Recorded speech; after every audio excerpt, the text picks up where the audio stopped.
Merry Christmas, hockey fans. Welcome to the Wraparound, brought to you by the Hockey News. I am your host, Emma Lingan.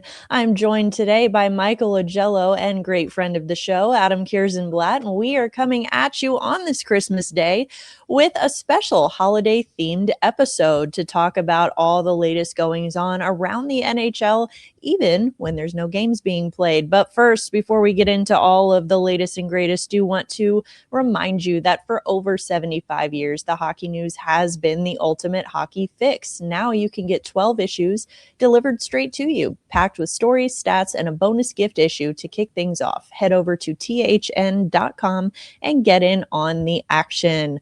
All right, you guys, we've got lots to talk about today. Again, a special Christmas holiday theme to all of our topics today. So definitely feeling in the spirit over here at the Hockey News. Gonna start off with Matthew Schaefer. So he has headlined a very impressive rookie class of players to enter the NHL this year.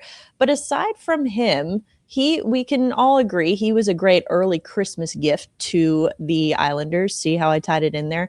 Which player other than Schaefer do you think has been the best early Christmas gift for their NHL franchise so far this season? Meaning someone who showed up earlier maybe than anyone expected. Mike, I'll start with you.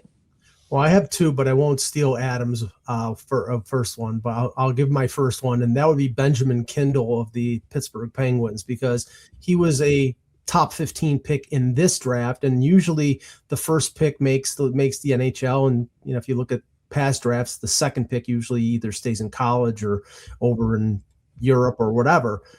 He was, I think, 11th overall, and he's played 32 games in the NHL, and he's playing on Sidney Crosby's wing. So the fact that he has made it and is playing very well at such a young age is very surprising and a gift to the Pittsburgh Penguins. Definitely. Adam, where's your head at with this one? Who do you think has gotten the best early Christmas gift? I'm going with another former WHLer who I don't think anybody saw making the NHL this year, and that's going to be Emmett Feeney out of the Detroit Red Wings. So remember, Feeney was playing in the WHL last year, 2023 7th round pick, and now he's a staple in the Detroit Red Wings lineup. He's been playing on the first line. Like, he's in that Calder conversation.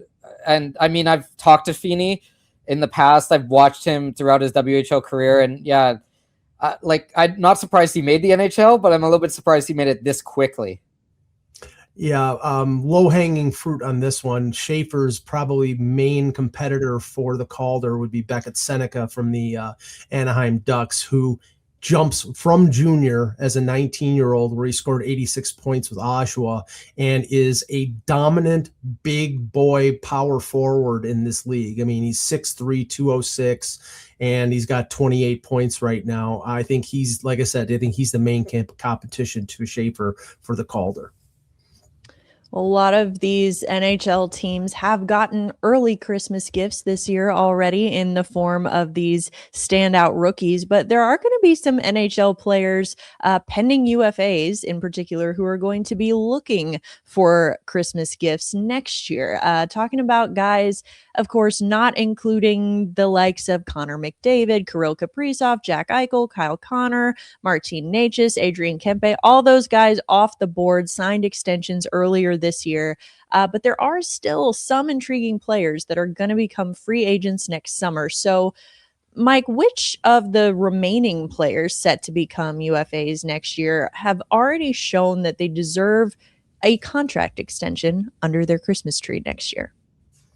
Well, that would be Alexander Tuch of the Buffalo Sabres, but the question is whether he wants a contract extension from the Buffalo Sabres. He has the possibility of hitting that open market on July 1st with all those players dropping off the list.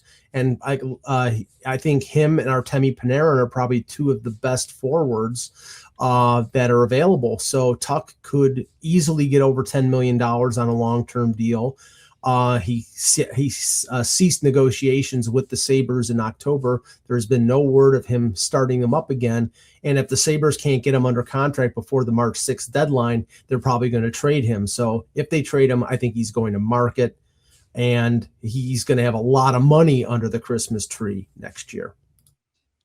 Adam, who do you think of the remaining pending UFAs deserves an extension under their Christmas tree, which will actually be Christmas in July? But just go with me on this metaphor.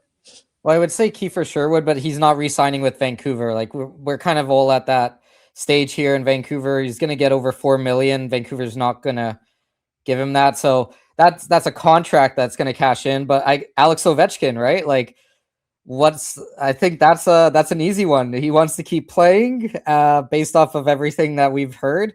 So does he sign a, 5, 6, 7, 8 year or $5, 6, 7, $8 million contract, or does he go, the veteran route and start signing 1 year, $1 million deals to kind of help build up the Capitals?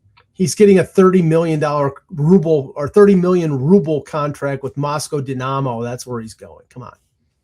Hey, stranger things have happened. You never know. Christmas miracles, as it were, could happen. We could see Ovechkin back in Washington next year. Okay, of course, today, obviously, Christmas Day. On Christmas Day last year, 14 of the 16 playoff teams were already in playoff spots. So pretty much decided at that point. Mike, of this year's teams, which team is going to need a Christmas miracle to get back into the playoff race? It's going to be the Toronto Maple Leafs. The Toronto Maple Leafs are in a desperate situation right now. They're well behind in the Eastern Conference. They just fired an assistant coach. They really are struggling. Their best players have lost their mojo. Austin Matthews doesn't seem to know how to score goals. William Nylander has not scored since November.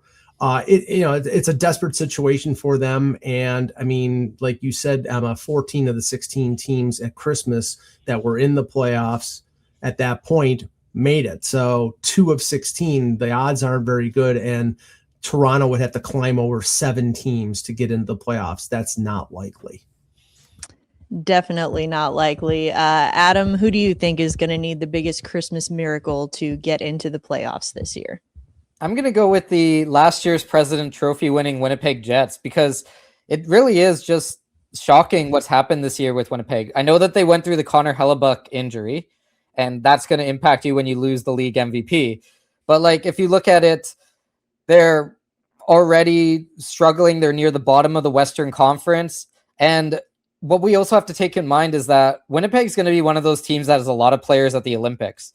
Hellebuck's going to be at the Olympics. Josh Morrissey is going to be at the Olympics.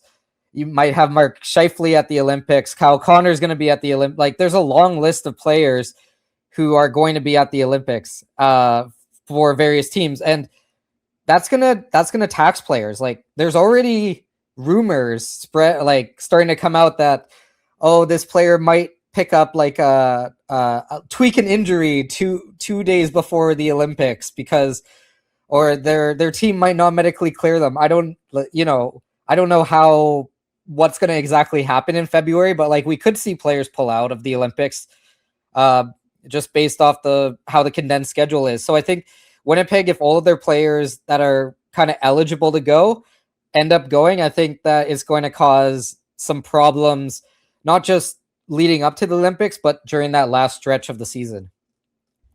I like that one, especially in the Central Division that Winnipeg is in. I mean, you got to get through Dallas, Colorado, Minnesota, Utah making a push for it. So I think that definitely going to be an uphill battle for the Winnipeg Jets this year.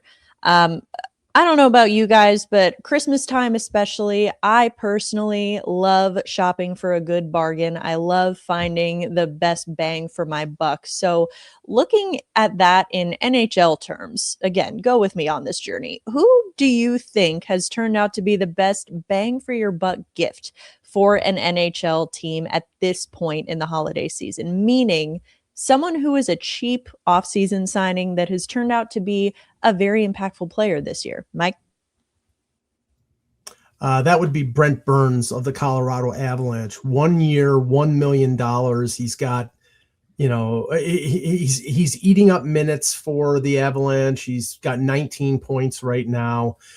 He's been fantastic for them, and he's a stabilizing force. They have a really good top four with Devin Taves and Makar, with Josh Manson and Sam Girard. They needed to improve their bottom pairing, and they probably added a future Hall of Famer to eat minutes and to, sub in for those guys if one of them gets hurt. It's a fantastic signing by the Avalanche. Definitely, especially at his age as well, being as impactful of a player as he is. Adam, who've you got for your best bang for your buck? I'm also going to go with a future Hall of Famer, and I'm going to go Patrick Kane over in Detroit. Kane, 23 points in 24 games. I know that he's injured at the moment, but $3 million for close to a point per game at his age is pretty good. And I always thought that he was in the 500 club, but just 2 goals away from 500. So that's going to be a pretty big celebration over in Detroit. And I mean, he's helping them. They're, in the playoff race at the moment.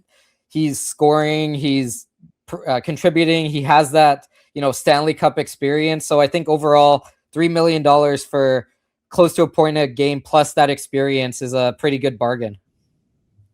Definitely. Obviously, Patrick Kane, Brent Burns, lots of guys are definitely, I think we could say, on the nice list with their teams this year in the ways that they are contributing. However, as we know, Santa Claus makes his list. He checks it twice. Of course, there are going to be plenty of guys on the naughty list. So, Mike, if you had to choose, and by naughty list, I'm talking in hockey terms, about players who've greatly underperformed thus far this season. Who do you think is going to have to do some serious work to get back on the nice list by next Christmas?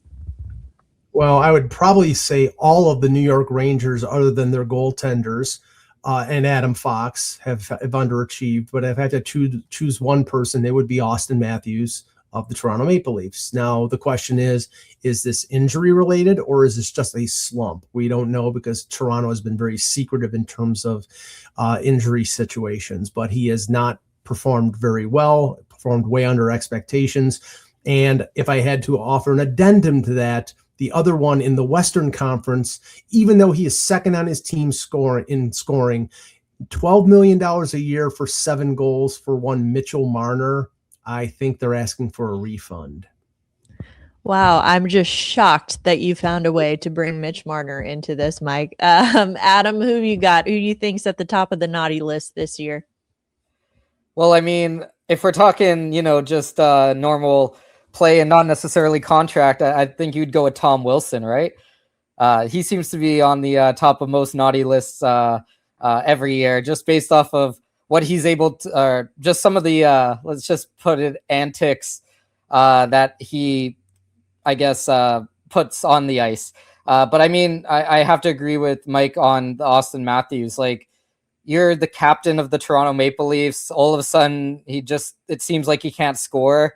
And just, viewing from afar, every time you hear about Austin Matthews, it's just not positive. Like, there was the whole story about the goal celebration recently, which, I'm not going to pretend to understand why that turned into such a massive deal. But when you're getting criticized for a goal celebration at home, then that's pretty telling of kind of how your season has gone so far. It was because the crowd was booing and everybody thought he was sort of say, I heard you, or there was a lack of interpretation there. But the problem is that everything is being misinterpreted in Toronto because they're playing so bad and the fan base is frustrated. And, that I think that you have to realize that it's a fishbowl in Toronto and everything gets analyzed to the point of, just stupidity. But anyway. Yeah, bad situation all around in Toronto for sure. But sticking with the holiday theme here, of course, this is about the time of year, Christmas time, when GMs, if they haven't already, are going to be starting to look to add teams that are going to be buying as they gear up for a potential playoff push here. So, Mike, looking at the teams that are potentially going to be buyers, which GM do you think has the longest Christmas list this year, as in the GM that's going to be looking to add the most throughout the rest of the season? I will nominate Jim Nill of the Dallas Stars because he's going to probably have to match what Colorado is doing right now and what Minnesota did with the trade for Quinn Hughes. Not to say that Dallas isn't great, because they are, but he has the ability to add a player and has the cap space because of Tyler Seguin's ACL tear. They can put him on season-ending long-term injury and open up about $9 million in cap space. They have a lot of assets in the organization. They would be able to flip that to get an impact forward out there. So I think Jim Nill, and Jim Nill always makes a big move. He made the Granlund move last year. I think he'll probably do the same thing, and he probably has to, because the two teams that he's battling with in the Central are so good. So I think he's going to be the one to make the big move. Yeah, definitely an arms race in the Central Division right now, especially after the Quinn Hughes trade. Adam, who do you think is going to have the longest Christmas list this year? I think it's going to be Tom Fitzgerald, or as he's now known, Fitzy, over in New Jersey. They missed out on Quinn Hughes. The trade package, based off of what we know, wasn't good enough. Like, it just wasn't good enough. And I think that I don't know really how that whole situation went up, but obviously they didn't land Quinn Hughes. But you need to add more, you need to add more depth on that team, because you have Jack Hughes, who's great when he's in the lineup, but he keeps getting injured. So you don't know necessarily going to have him. And it feels like there's a little bit of unrest in New Jersey, because they're like actively saying, we're trying to trade like Dougie Hamilton. Like, when your GM, when it comes out that basically your GM is trying to trade a player, it does impact the locker room.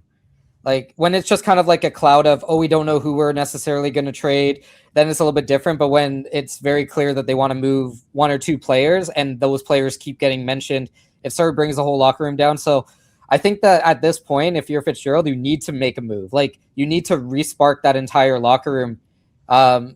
Like, the Metro isn't the most difficult conference in or division in the entire NHL, but there's still some pretty competitive teams in there. And I mean, like, if they want to not be in the wild card and be in the actual division, then yeah, they're going to have to add some forwards and maybe even boost up that defense a little bit.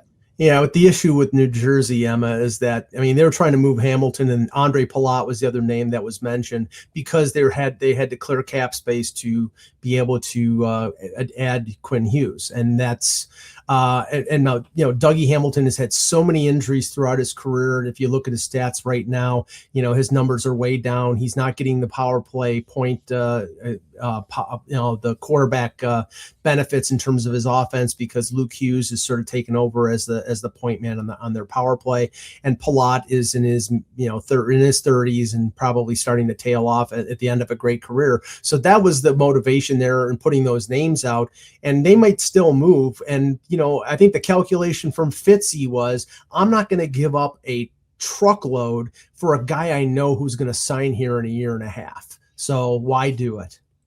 Hey, I'm just going to put this out there, and I've said it to many people. I don't think Hughes is going to New Jersey when his contract is up.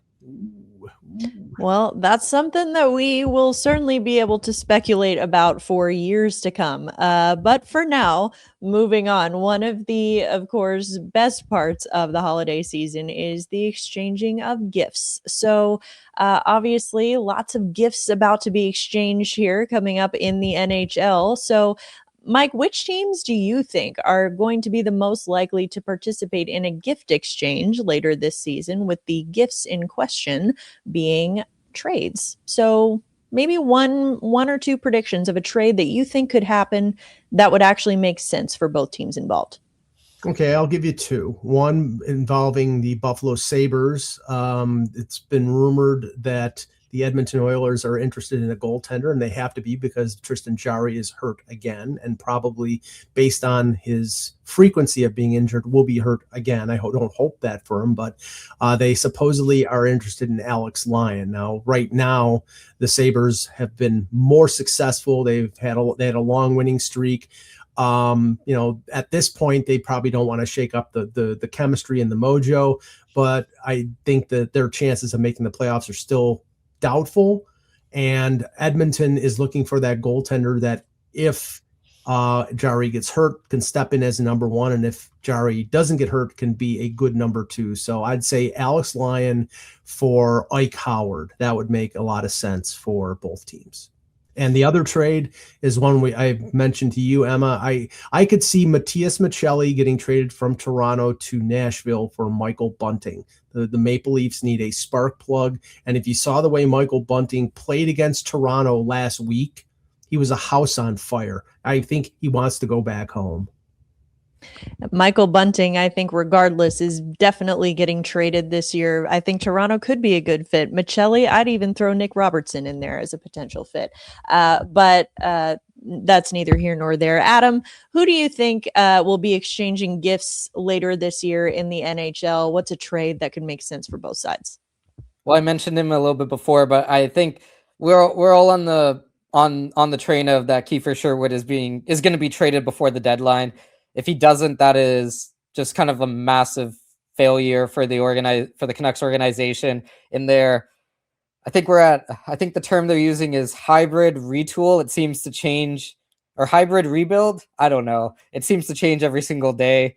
But one team that I think makes a ton of sense because they've done this type of trade twice now in the last couple of years is the Tampa Bay Lightning. I don't think it's going to be prospects coming back just because Tampa doesn't really have like a strong prospect pool, and that's what happens when you keep trading away all your picks, basically. But I could see Kiefer Sherwood going and just like a ton of picks coming back from Tampa, kind of like, I believe it was the Barclay Goodrow trade a couple years ago. Tanner Jeannot. Oh no, Tanner Jeannot. Sorry, yeah, the Tanner Jeannot trade where they basically traded a draft class for Tanner Jeannot. Yeah, we remember that very fondly here in Nashville. Yes, so I could see something similar, and like Sherwood just feels like a Tampa Bay type of player. Like he feels like that player that Tampa Bay somehow gets right before the playoffs and then just kind of destroys the playoffs. But yeah, like Barclay Goodrow and Tanner Jeannot are two examples of like Kiefer Sherwood type of players that Tampa has acquired. So I think that fit makes a lot of sense once we get closer to the trade deadline. Yeah, definitely. I think we can all agree that Sherwood is out of Vancouver. Where he ends up, who knows? We will have to see. In terms of the changing terminology in Vancouver for whatever they're doing, the hybrid rebuild, hybrid retool, as Barry Trotz likes to say, it's not a rebuild, it's a build. So that's another one that you can throw in there as well. We did get a hybrid build at one point. Okay. All right. There you go. Little combo.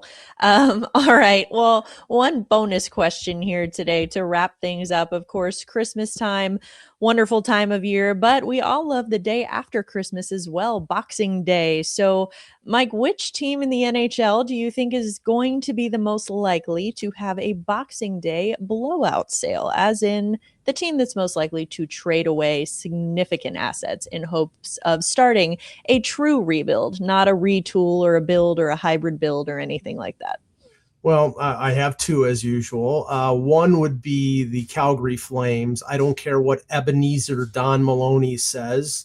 They need to trade Rasmus Anderson if he won't sign a contract. And we've heard ad nauseum the Nazem Kadri rumors. If you trade those two players, then you're rebuilding. I mean, they have some good young players, but I think that those are probably two moves that need to happen. The other one, I think we have already seen with the Mason Marchment trade with Seattle that Jason Botterill is going to have his shingle out in terms of, he's got 5 unrestricted free agents. He's got players like McCann and Vince Dunn who are entering the final years of their deals. I mean, they could really reshape that team and make a bunch of trades, acquire a bunch of draft picks, prospects, and pretty much, I mean, they need to move over from that, quick build and competing for a Stanley Cup to probably a slower build with some prospects. All right, Adam, what do you got? So I don't think this is going to happen, but I think it should happen already. And that's Pittsburgh. Like, I think we're at the point where, they had a really hot start to the year, and now they've kind of fainted back into where we think they were going to be. Like, I know you still have Crosby there, but Malkin's on an expiring deal. Like, these players are getting older. you could definitely sell Malkin at the trade deadline for a haul if you wanted. Like, there is a team, because of how valuable second line centers are, there's a team that will throw the kitchen sink at you basically to get Evgeny Malkin. Like, you could move guys like if you retain, you might be able to move Erik Karlsson, you might be able to move Chris Letang. Like, you could maybe even flip Stuart Skinner if a goalie gets injured for the season. If a team tank. Yeah, like, I mean, Stuart Skinner is still an NHL goalie. He is still an NHL goalie. Like, it sounded like a question, but it wasn't. You're saying that very convincingly there, Adam. Yeah, but like, they have enough. Like, they're not going to move Crosby.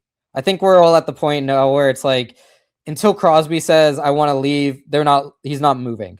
And there's no indication that he wants to leave. He just became the Penguins' all-time points leader. I think that's one guy who's just going to retire as a Penguin regardless of what happens. But you have enough free agent pieces. You have enough interesting pieces that teams would be interested in, that you could not necessarily go into a rebuild, but whatever you want to, like these 2-year retools that teams like to throw out.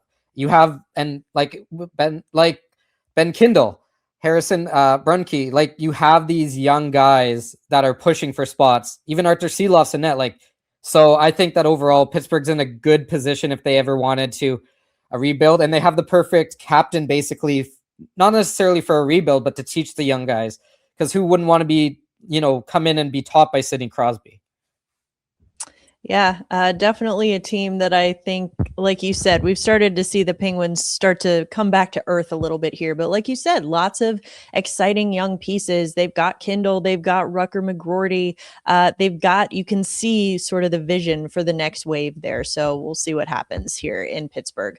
Of course, if you want to read any more about the Pittsburgh Penguins, the Vancouver Canucks, any of the teams or players that we've talked about today, of course, you can head over to the Hockey News. Hockey News has been the go-to for all things hockey since 1947. 12 issues packed with game and player insights, plus a free issue to start. It's a must-have for any fan. Head to thn.com/free and grab your subscription today. That is going to do it for today's special holiday edition of the Wraparound. Thank you so much to everyone who tuned in today and listened to us talking some hockey. We really do appreciate it. We will be back with an all-new episode next week. For Michael Augello and Adam Kierszenblat, I'm Emma Lingan. Merry Christmas, Happy Hanukkah, Happy Holidays, whatever holiday you do celebrate. We hope it's a great one, and we will see you next time.